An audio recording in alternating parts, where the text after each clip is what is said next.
अनौपचारिक सी बात बताता हूँ। मैंने प्रवीण जी को कहा था कि आखिर में आप बोलेंगे, क्योंकि मुझे लगता था कि हम सब में से वरिष्ठ आप हैं। पर मुझे बाद में ये लगा कि कार्यक्रम युवाओं का है, तो अंतिम में बोलने की जिम्मेदारी भी किसी युवा को ही लेनी चाहिए। हम अब बहुत दूर तक बहुत सारी चीज़ें अपने वरिष्ठों पे नहीं छोड़ सकते। खारिज कर दिया गया कि सबको, बाकी सबको युवाओं से खारिज कर दिया गया? नहीं, मैं अपनी उम्र के हवाले से बात कर रहा हूँ। कुल 1700 शब्दों को सहने की मोहलत चाहता हूँ, और ये 1700 शब्द मैं बिल्कुल अक्षर से पढ़ूंगा, क्योंकि मुझे लगता है कि जो लिखा है उसको पढ़ने से आप बेहतर कनेक्ट हो पाएंगे। मैंने शीर्षक दिया है सैयद हैदर रजा, प्रकृति के विलक्षण चित्रकार। विश्व प्रसिद्ध पत्रकार पाब्लो पिकासो एक जगह लोगों से सवाल करते हैं कि क्या कला को समझना आवश्यक है, क्या उसे ठीक ठीक समझा भी जा सकता है। हम हर कोई कला को समझना क्यों चाहता है, लेकिन हम चिड़िया के गाने को समझने की कोशिश क्यों करें। हम रात से, फूलों से और चारों ओर की चीज़ों से क्यों प्रेम करते हैं, लेकिन जब पेंटिंग की बात आती है तो लोग उसे समझना जरूरी समझते हैं। काश वे ये समझ पाते कि आखिर कलाकार अपनी अनिवार्यतावश ही काम करता है। वह खुद इस संसार का मामूली सा हिस्सा है, और यह है कि उसे संसार की अन्य दूसरी चीज़ों के मुकाबले कोई ज़्यादा महत्व नहीं दिया जाना चाहिए जो हमें अच्छी लगती हैं। हालांकि हम उनकी व्याख्या नहीं कर पाते। कलाकृतियों की व्याख्या करने के इच्छुक लोग हवा में तीर चला रहे हैं। इन पंक्तियों की रोशनी में हिंदुस्तान के महत्वपूर्ण चित्रकार सैयद हैदर रजा के चित्रों को समझने की ओर आते हुए एक गहरी ऊहापोह से गुजरना पड़ता है। मन में सवाल उभरता है कि क्या रजा के चित्रों को देखने से आनंद मिलता है, क्या उनके द्वारा प्रयुक्त किए गए रंग आकर्षित करते हैं, और साथ ही अंदर से उत्तर आता है हाँ, क्यों नहीं। एक सात्विक सी अनुभूति चटक रंगों के बीच मिलाए गए रंगों की आभा नैसर्गिक सौंदर्य जगाती है। उनके चित्रों में आए रंगों में कुछ ठहराव सा है, एक सोखी नितांत रजा के जीवन सरीखी। रजा जो मध्य प्रदेश के नरसिंहपुर जिले की एक छोटी सी बस्ती बारबेरिया में पैदा हुए और मुंबई होते हुए पेरिस तक प्रसिद्धि पाते चले गए। हालांकि रजा अपने जीवन के शुरुआती वर्षों में एक सामान्य विद्यार्थी थे, जिसे स्कूल से ज्यादा अपने आसपास का जंगल आह्लादित करता था और साथ ही डराता भी था। वे प्रकृति को देखने, महसूस करने में आनंद पाते थे। इसकी वजह से ही वे अपनी प्रारंभिक कक्षाओं में फेल हो गए। यूं उनका फेल होना बाद में उनके रेखांकन का केंद्रीय तत्व बनकर आया। उन्हें कक्षा में मन लगाने के लिए अपने शिक्षक नंदलाल झारिया ने से बिंदु पर ध्यान केंद्रित करने की सलाह मिली। साथ ही इसका नियमित अभ्यास भी किया गया। बाद में उनकी चित्रकारी के दौरान ये बिंदु ही रजा की चित्रकला का मूल उत्स बन गया। उन्होंने इस बिंदु में समस्त संसार के निर्माण की परियोजना को देखा। यह ऊर्जा का आदि स्रोत बनकर सामने आया। रजा ने यात्राएं करते हुए कला के विषय में खूब जाना। उन्हें प्रसिद्ध कला समीक्षक रूडी वॉन लॉयडन के कला विषय में कहे गए शब्द हमेशा याद रहते कि कला विलासिता नहीं है, बल्कि राष्ट्र के नैतिक और सामान्य नजरिए को ऊंचा उठाने का महत्वपूर्ण साधन है। उन्हें जाने माने फोटोग्राफर आही काकती प्रेमसा की अपने काम पर की गई टिप्पणी ने नया आयाम दिया।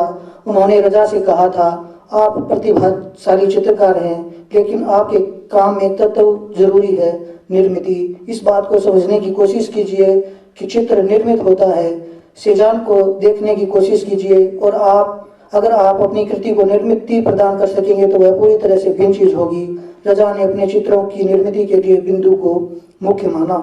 रजा स्वयं को विशुद्ध अमूर्त का कलाकार नहीं मानते थे।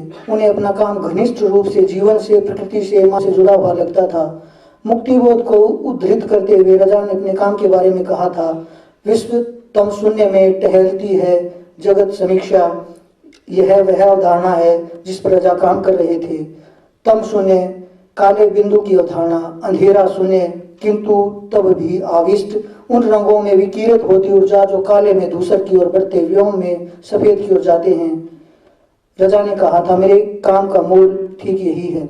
रजा के अधिकांश चित्र अंधेरे के भीतर से प्रकृति तत्वों को पहचानते हैं। यह केवल संयोग भर नहीं है कि अंधेरे में नामक कविता लिखने वाले मुक्तिबोध और रजा दोनों ही मध्य प्रदेश से संबंध रखते हैं।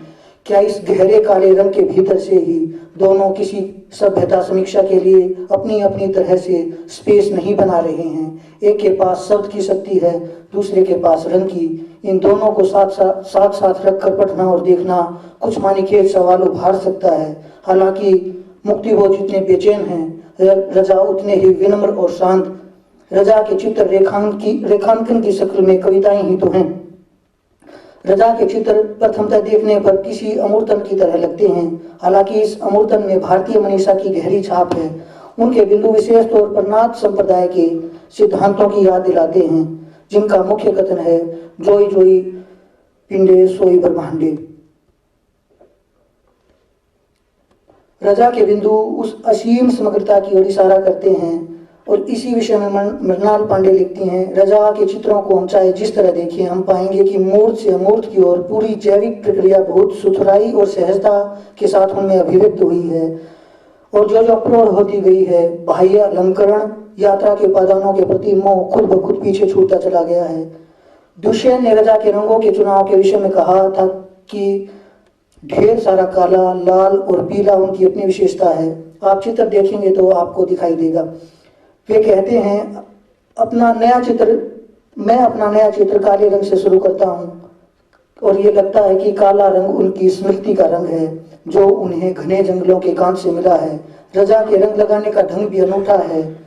वे चित्र इस तरह बनाते हैं मानो चित्र से, दृश्य से, आकार से, रंग से, रेखा से बात कर रहे हों। यह रेखा, रंग, आकार का बात करना प्रकृति से साक्षात्कार है। रजा के बहुत से चित्र परम बिंदु, नाद, बिंदुनाद, एनकाउंटर, नेत्र, बिंदु पंचतंत्र, संसार, बीज आदि का केंद्रीय रंग काला है। आप चित्र देखेंगे तो आपको दिखेगा। यह काला सभी रंगों का मातृ रंग है। यशोधरा डालमिया उनके इस बिंदु का अर्थ तलाशती हुई कहती हैं कि उनके बिंदु बहुत कुछ तंत्र के प्रतीकों से मिलते जुलते हैं। तंत्र विद्या में बिंदु स्थावर नारी तत्व और गतवर पुरुष तत्व के अविभाज्य अद्वैत का प्रतीक है और ये दोनों अपने एकत्व से पदार्थ और आत्मा के समूचे विश्व का सर्जन करते हैं। यह सूक्ष्मतम ऐक्य है जिससे इतर कहीं भी ऊर्जा संघनित नहीं हो सकती और वही यह कारण है जिससे विश्व की रचना होती है। विश्व बीज जिससे सारी चीजें उत्पन्न होती हैं और वापस लौटती हैं। रजा के यहाँ आया यह बिंदु दो जुड़ी हुई कोष, ये मुझे लगता है रजा के यहाँ आया यह बिंदु दो जुड़ी हुई कोष्टक भी हो सकती हैं, जो निर्माण के लिए एक साथ सह अस्तित्व को स्वीकार करती हैं, क्योंकि केंद्र ऊर्जा का आदि स्रोत तभी बनता है जब उसमें ऊर्जा को एक निश्चित मात्रा में संयोजित करने की क्षमता आ जाती है। रजा के बिंदु ऊर्जा के संग्राहक लगते हैं। रजा नागपुर के आर्ट स्कूल से होते हुए पहले मुंबई और फिर पेरिस शहर पहुंचे। पेरिस में वे पाब्लो पिकासो, सूजा आदि के काम से परिचित हुए। हालांकि सूजा के काम से तो मुंबई में ही परिचित हो गए थे। उन्होंने पिकासो द्वारा चलाए गए घनवाद कला आंदोलन की गहरी समझ हासिल की। उनके बहुत सारे चित्रों पर इसका प्रभाव दिखता है, जिसमें ज्यामितीय आकृतियां आकार लेती हैं। उनके चित्र black sun, Hunt day COX आदि में निर्मित कुछ घर ज्यामितीय आकार के ही हैं। इन दोनों चित्रों में घरों पर फैला काला शाह रंग और पीछे दृश्य में झांकता काला सूर्य विशेषतः ध्यान खींचता है। बाद में तो यह काला सूर्य उनके लिए किसी निजी खजाने जैसा हो गया था। रजा ने अपने शुरुआती काम तेल रंग से किए। बर्कले विश्वविद्यालय में जाने के बाद उनका परिचय एक्रेलिक रंगों से हुआ। रजा के रंगों के चुनाव के बारे में कहा जा सकता है कि वे उदास नहीं करते, बल्कि प्रफुल्लित करते हैं और ऐसा लगता है किसी आभास से चकित कर रहे हैं। रजा के चित्रों में हिंदी, उर्दू आदि की कविताओं का भरपूर समावेश है। रजा महात्मा गांधी, निराला, नरसिंह मेहता, अशोक वाजपेयी जैसे लेखकों के शब्द इस्तेमाल करते हैं और इन चित्रों में इन पंक्तियों से अर्थ सौंदर्य की अभिव्यक्ति होती है, बल्कि उन्हें न केवल अभिव्यक्ति होती है बल्कि उन्हें अधिक ग्राह्य बनाते हैं। रजा ने अपनी कक्षाओं में हिंदी के छायावादी कवियों की कविताएं पढ़ी थी। यह एक दिलचस्प संयोग है कि छायावाद में जैसे रहस्यवाद एक महत्वपूर्ण विशेषता है, वैसे ही रजा के चित्रों में की कलाकृतियों में प्रकृति की चित्रों में आया रहस्य भी एक महत्वपूर्ण बिंदु है। किंतु रजा की कलाकृतियां प्रकृति से आत्मसात करती हैं। ऐसा कहा जा सकता है कि यह चित्रकार अपनी प्रकृति को कैनवस पर उकेर रहा है, ऊर्जा के आदिम स्रोत में शामिल होकर ऊर्जा के आदिम स्रोत के लिए। धन्यवाद।